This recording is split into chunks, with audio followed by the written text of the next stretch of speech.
Oo, naiinis ako. Nagseselos ka? Naiingit ako! O di lumabas din yung totoo. But it's not what you're thinking. Naiingit ako kasi kayong dalawa yung magkaibigan. Ako ano? Pwera ako. Nawalan ako ng kaibiganan mo kung bakit. Dahil nag-iba ka. Nagbago ka! Nagbago ako kasi yun ang gusto mo, di ba? Paulit-ulit mong pinaramdam sa akin na wala akong kwentang tao kaya inayos ko yung sarili ko, kaya tumino ako. Tapos hindi mo kaya maging masaya para sa akin?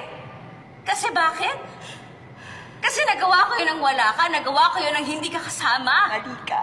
Wow! Mali na naman ako. Kasi ikaw yung palaging tama.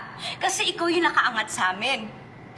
Sa mga mata mo, kami yung laging mali, kami yung may dumi, kami yung palpak. Ikaw yung magaling, matalino, busilak ang puso mo. Gusto ko kita tinutulungan kasi mahal kita. Gusto ko maging masaya ka. Hindi totoo yan. Ginagawa mo yan para sa sarili mo nang sa ganon,